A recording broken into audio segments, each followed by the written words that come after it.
Hello there. Welcome back to the R.M.Williams Outback podcast, where we shine a light on all the absolutely fantastic things that are happening and the fantastic people away from the bright lights of our cities.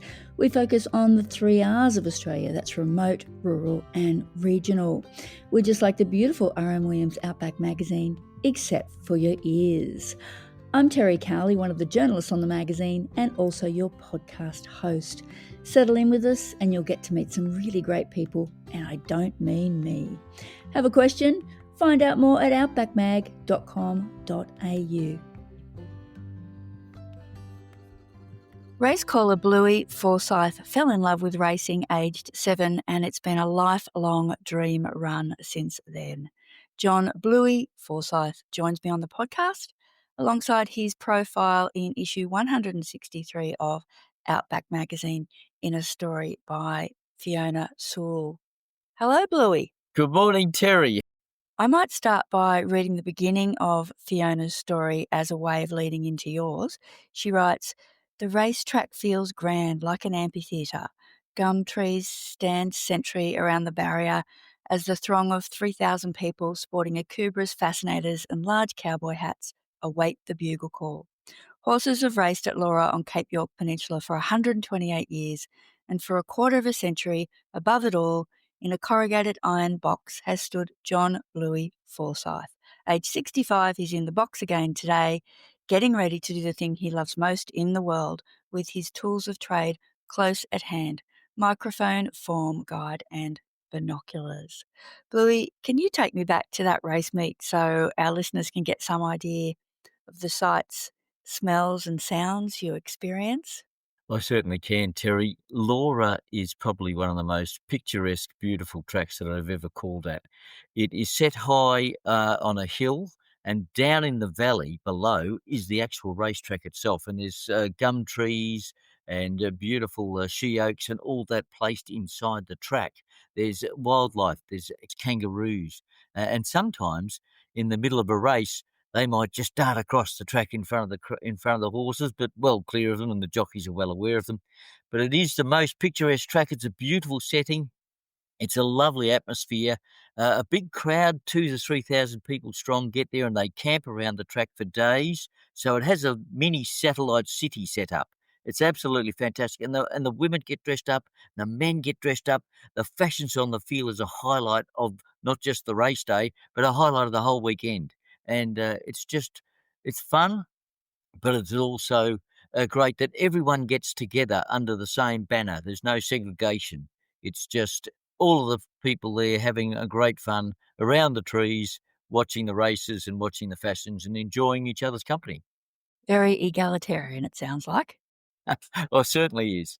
And it's the bonus of it is it brings 3,000 people to the region that, might not get that many in one hit. So the little economic boon to the towns that between Laura and Cairns, say, all those little country towns get something out of it, whether they stop and get a coffee, whether they get something to eat, whether they fill up their petrol, whether they stay overnight. So there's a little bonus for all of those little country places as along the way to the destination.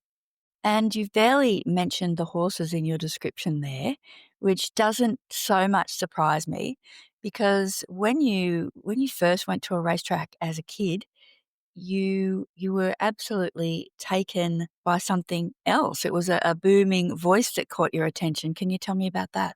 Oh, yes, I remember that day. Well, I was at a Warrnambool race meeting, and it was the first ever horse race meeting that I'd gone to. Prior to that, we were on a farm, and my brother was 13 years older than me, and we shared a bedroom, and he would lie on his bed and do a phantom call out of the race guide. Now, I idolised Phil, so everything that he did, I wanted to do. So when he left the room, I'd grab the form guide, go and lie on my bed, and I'd copy what he did. And that was how it all started for me. I didn't know what I was doing, though. All I was just listening to him and repeating. So when I got to the racetrack, we looked at the horses and they were nice, but then the caller started to announce they're coming out onto the track, the jockeys, the names of the horses and stuff, and I looked up and I couldn't take my eyes off him because I thought, that's what I do. That's what I do as a 6-year-old kid on my bed. Now, that's what I want to be. So then my career path was set. That's the occupation I've ever wanted. And every time I go onto a racetrack now, I'm that 7-year-old kid again because I'm in that caller's box. I'm living my childhood dream, and look at my smile. Pretty unusual, I would think, for a 7-year-old to aspire to that. Well, funnily enough, that's it. When I said 7 years old, that's what I want to be, a race caller. And at school, the priest and the nuns would, everybody would ask you, what do you want to be when you grow up? And I would, no, every kid would go, I'm not too sure yet, whatever. And I'd go, I want to be a race caller. And then I'd do a little quick call for them and they'd go, oh, yeah, you're on the way. So that's how it all started. So now you're really known as the voice of Queensland racing. You talked about growing up on a farm, but then you moved into town and your race calling caused a bit of a stir with the neighbours, I believe. Yeah, the nice quiet little suburb near the golf course. There was pine trees around and it was quite a relaxing little area until I got there. And every Saturday afternoon, I would turn a little transistor radio and I'd go down on the back fence or up in the tree in the backyard, and I would turn the radio on and listen to Bert Bryant call the first race at Flemington.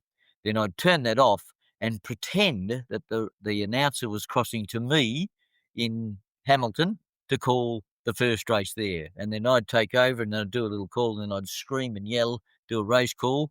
Then I'd turn it off and then I'd stop and go back to Bert Bryant. And, of course, that drove the neighbours mad all Saturday afternoon. Their pleasant Saturday afternoons just listening to the birds in the trees wasn't happening anymore. So that caused a furore. But I suppose I got into it also, Terry, because when I was at school as a primary kid and I'd already been to Warrnambool races, said, that's it, that's what I want to be, a race caller, I would do little race calls at the playground breaks. We'd have a morning lunch break, you'd a little milk bottle with a silver gold top when we'd have a drink of milk, and my mates would all go, give us a race call. So I'd get 2 empty bottles of milk and I'd put them up to my eyes like binoculars and I'd do a little quick call. But there was 3 guys and I'd have to do 3 calls because each one would want to win one. They said, oh, make me win the next one, so I'd do 3 calls.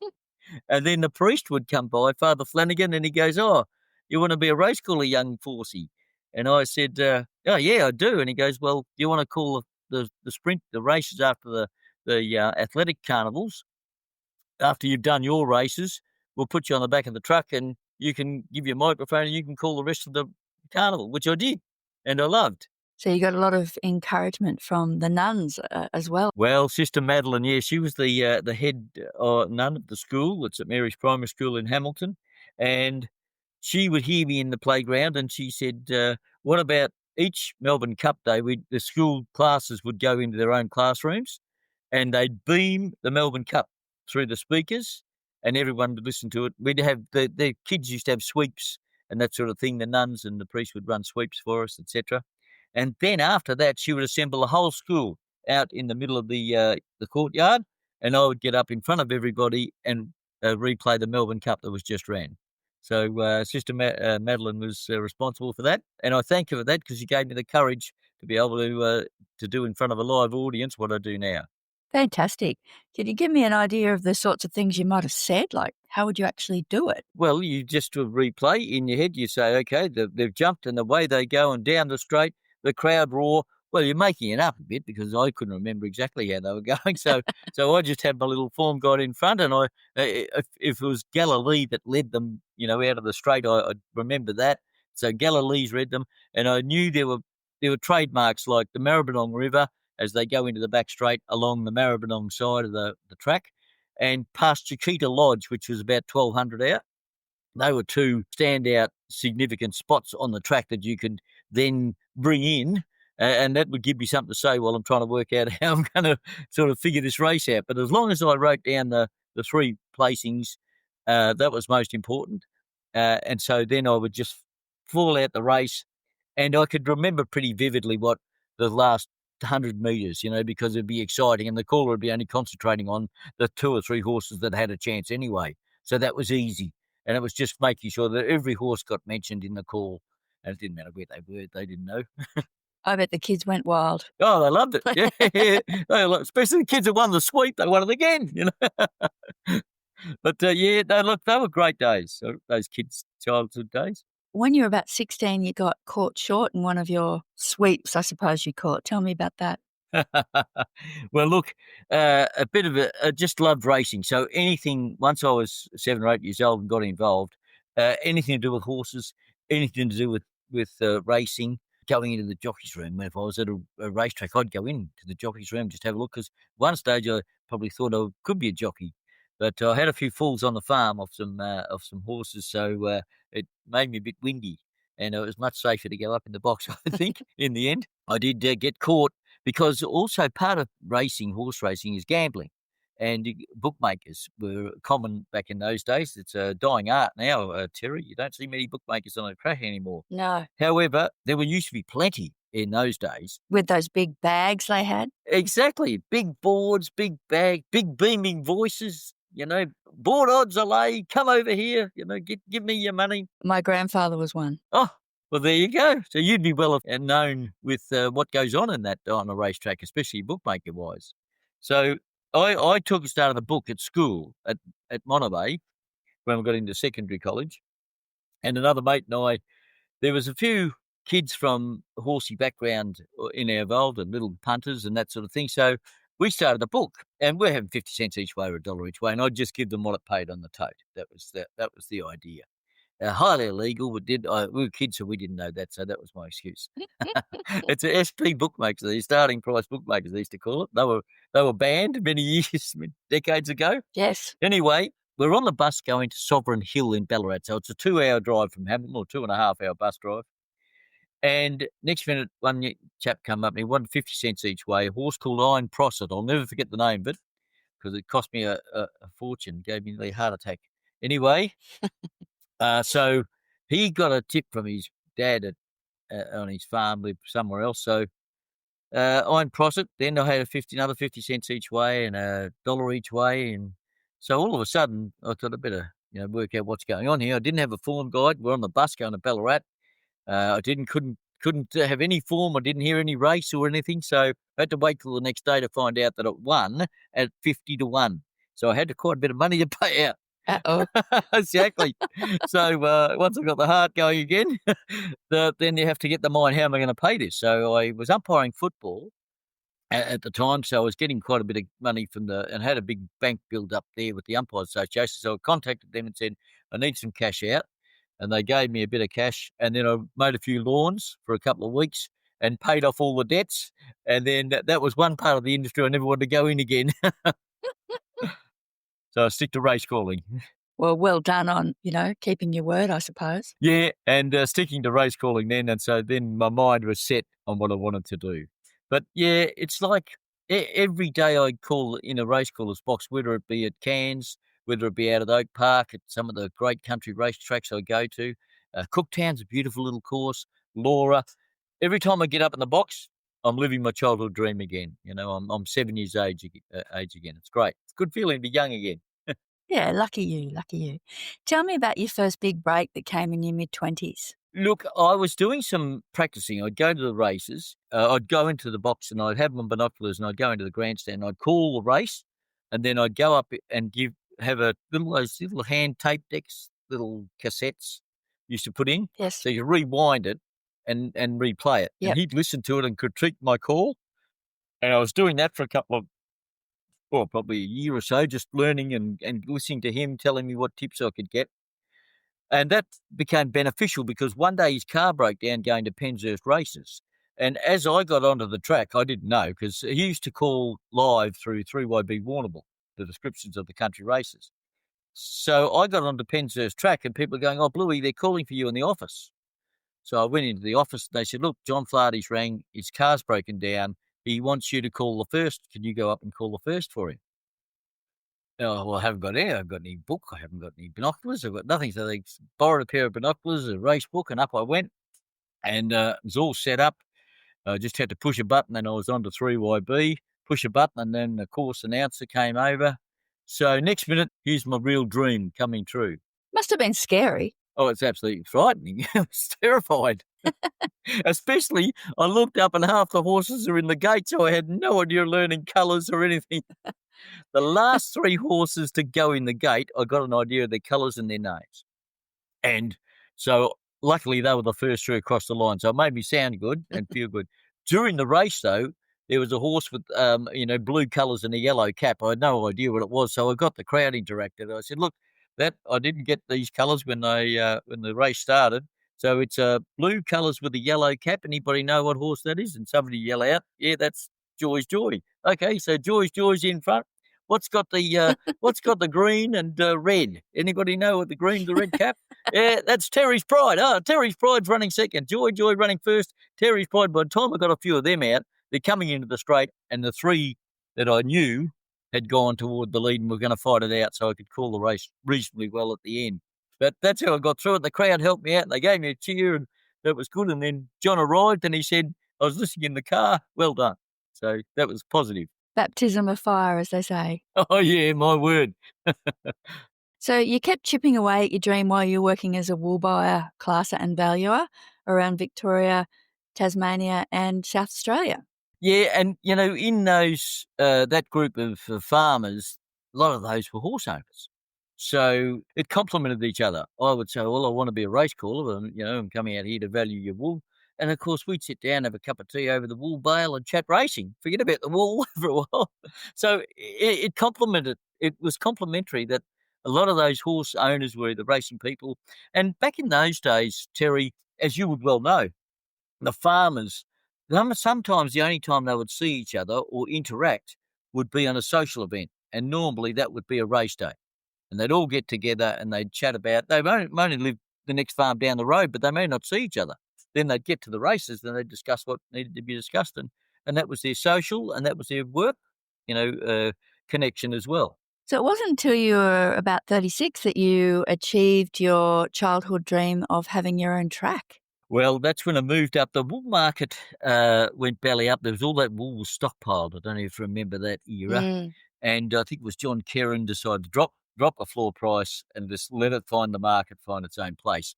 And that hurt a lot of farmers.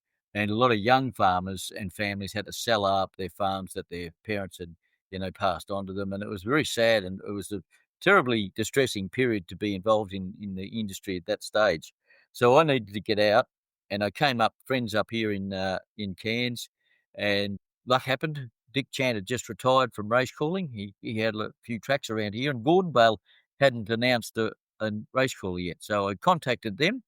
They said, "You got a tape?" I said, "Yeah, I'll send up one of those old beta, the big square box tapes from Warrnambool." Got Warrnambool Race Club to send one up. They looked at it. They said, "Yep, okay, we'll take you." They had 5 race meetings a year, but I had a track. There's the dream coming true, started off. So that's how it all began. But, to keep my hand in, I used to do race calls all the time, wherever I was. So if I was in a pub, I'd call the menu board, just as a joke for the fun. You know, Cheers chicken wings, so they'll flap home down the outside or something like that. And I'd use things like the dishwasher from the hotel here. He's showing them a clean pair of plates using racing terms as well as the dishwasher, So I'd use those to make it funny, And Collingwood Football Club in those times hadn't won a grand final for a long time, and they'd been runners up quite a few times, so they always ran second. And I'd go, "They'll follow second, Collingwood Football Club runners up again." And all the Collingwood supporters didn't like that, but Orient Express coming home like a train. Winged up, being tightened up for a stride. Loose pants nearly came down in that melee.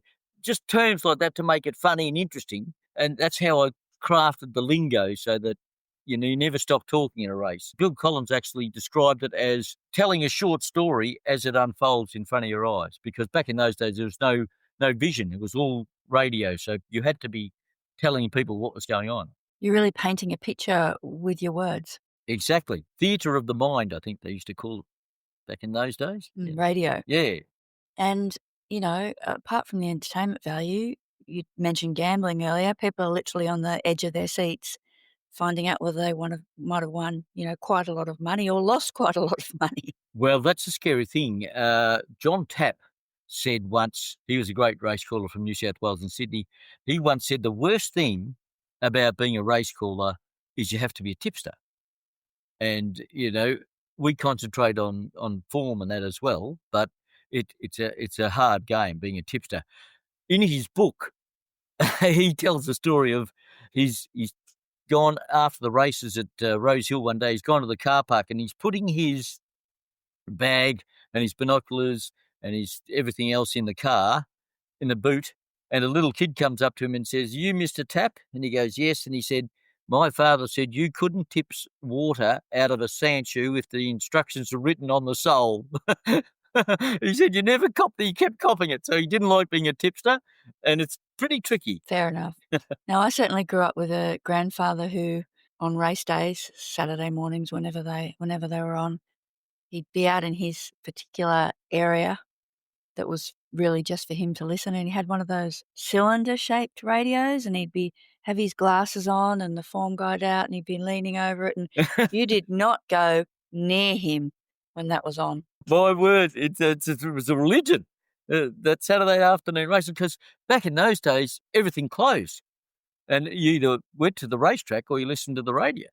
And I can remember as a young boy going to Port Fairy Caravan Park, 9 or 10 years of age, and I think my mum and dad let me have my first ever bet, because mum was connected with the Ryans and racing family and royalty all the way through, and dad was a farmer but loved to punt. He was a Scotsman, so he didn't want to spend much. So he'd give me 50 cents each way to have a bet on it. I had to pick a horse out, and I'll never forget it. The horse was Midnight Cowboy.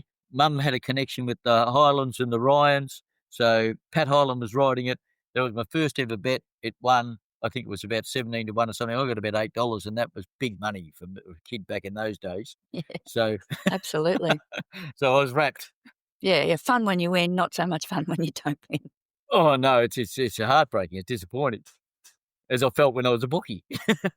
So, nearly 3 decades on, you cover everywhere from Oak Park, deep in station country, to Mareeba, Innisfail, Mount Garnet and Cooktown. So you lead a pretty busy life. I know the other day when I was talking to you, you're in a different part of the state, and you really like all different sports, and you've got your own radio sports show. Yeah, on Far Northern Grandstand, which I inherited from a former race caller, Dick Chan. So I'm walking in his boots. I took all the racetracks from him when he retired. I took his radio show, Far Northern Grandstand on ABC, and other events that I've done over the time. But the special part about it is all of those little racetracks, all those country towns, are different in their own right. Special event for the town. Most of it's the social event of the year for those little country towns is their big cup day. And they might only have one race meeting a year. What I feel is such a connection with the people and down to earth, country people, real grassroots. And they all get together. There's no segregation at the country racetracks. They're all in together, all under the trees, watching the races, having a drink, having something to eat, enjoying their conversation and just having fun. And what I love about those smaller country race meetings is the younger generation that are coming through. The young girls are 18-year-old, they're dressed to the nines, the young boys, and some of them have got suits on. Up here, I don't dare wear a suit. I'd sweat too much. I'd lose about 5 kilos. So these young boys, they dress up, they really make an effort. The girls look stunning, and they're all 18, 19, 20. They're the future. And I love that the fact that this race in the industry has still got these young people interested and coming through. And that's a real bonus. And I was going to ask what you thought the state of the industry was, because it is a different world to what it used to be, 40, 50 years ago. There's more concerns about animal welfare. But what I'm hearing from you is you think that the industry has a bright future. Well, it has to alter and change with the times, as we all do. And yeah, look, the future's bright, especially because look at the women now who are now starting to become. Look, women in racing, especially jockeys, they earn the same as the men. Now that's what all the other women's sports are going for. Yeah, well, the other women's sports group are saying, why are we equal? Whereas racing has been equal all along. Any rider that gets on a horse gets $250, regardless of your sex or age or whatever. You're a jockey. You're not a female jockey. You're not a male jockey. And I love that about the industry is that all of a sudden we've got all these young girl riders and they're booming. And look at the women's sports, the Matildas, the Diamonds, the Aussie rules football, the NRL women, the rugby union, all these women's sports are looking big. It helped having a woman win the Melbourne Cup a few years back. Well, didn't that just turn the corner as well? And Michelle Payne is a pretty tough little cookie too, so she doesn't hold back and didn't pull any punches. And she was right what she said. It's about time the industry woke up, but at least they've been giving equal pay for those young riders. The industry, I think, has got a good future, especially the country, because if you go to country race meetings now, most of the horses are trained by women. There's some top women trainers up here in the far north, and most of the jockeys are lady jockeys. And the older riders are starting to go. There's not many young boys coming through. That's the only issue I see, but they're a bit heavier. The weights are a bit lighter for the girls, and they love their animals. The girls have a special connection with the animals. You watch the horses. So a lot of them just seem to be able to relax better under a horse, under a female. And those women jockeys, they're starting to, the men are now looking, going, I think that girl rides that horse better. We'll put her back on. And so it's changing the thoughts of the old dynasty of racing. And so that's a positive. But Terry, I'm getting older. My voice is starting to get croakier. my eyes aren't as good as sharp as what they were. I used to be able to drop the binoculars 300 out and call them home, no worries at all. Now I've got to wait about 150 before I do it because I've got to see them a bit closer. So, and I understand that age is a major factor in anything in life. If you're starting to wear out, so you've got to bring the new group through. So we've got young Peter Rowe, terrific young caller coming through. He's another one. And, he'll take over from me in the years to come, and I can then relax and have a Saturday off, a weekend off, where I could go fishing and play golf or do something different for a change, because normally I'm driving to a race meeting somewhere. Well, that'd be a nice change for you, but I bet you'll miss it. Oh, yeah, yes, I certainly will. I don't know. Sometimes I watched a movie once, and it's the guy said, when you're young, you're fresh, you're something, or you're somebody. But he said, when you get older, you become invisible. Now, Terry, I've had red hair, I've had a big nose, big mouth. I've umpired footy, I've been abused all my life. I wouldn't mind being invisible for a little while. I don't think you could be. So you've got your succession plan in place, and you've got some thoughts about what might come after racing. But I'm sure, what you've really talked about to me is this real sense of community. It's very much almost what goes on not on the racetrack. And I'm sure you'll always want to be a part of that. Oh, yeah, look, I could travel around all the racetracks and do a book on them, book on all the race courses around Australia. I might even do that yet. That's in the plan. I want to travel, so why not go to every race, every cup meeting, and just do a little story on the cup and say, you should come to this place because of this, or that coffee shop down there's got great coffee, or you've got a great salad made by that lady in that shop there in that town. So focus on the towns, of course, but the racing could be the key to connect it all. So we talk about pub crawls. Perhaps you're going to start the racetrack crawl. Yeah, well, it'll be a crawl, all right, because I'll have plenty of time left after I retire.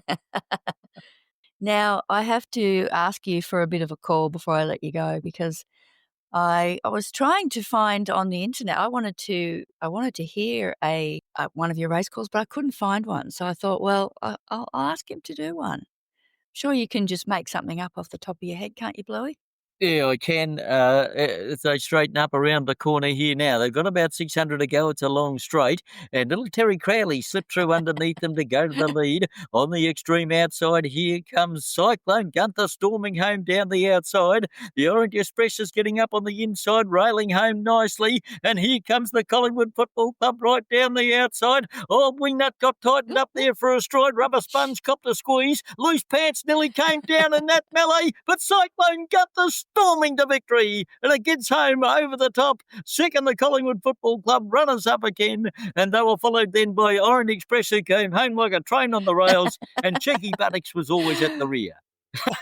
So I didn't win. I didn't win the race. I'm really No, disappointed. Terry, you were there. At least you made it. You made it to the field. I don't have to be put down afterwards. Exactly. Well, I can't think of a better note to end on. Wish you all the best, Bluey, and thank you so much for being in Outback Magazine.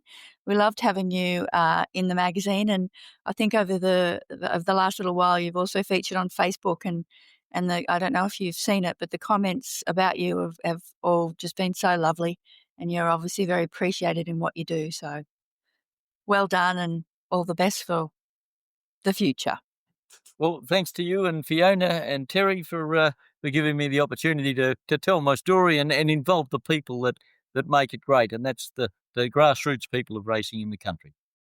And as I said at the outset, you can read the story about Bluey in issue 163 of Outback Magazine by Fiona Sewell. And you can get that at your local newsagent, or you can get it from us at outbackmag.com.au. Thanks again, Bluey. Thanks, Terry. Hi, Terry back again. I really hope you enjoyed that episode of the R.M.Williams Outback podcast. So we can continue to do what we do, please hit the plus button and subscribe to the free podcast so you'll know when new episodes drop. Oh, and please tell a friend who you think might like it.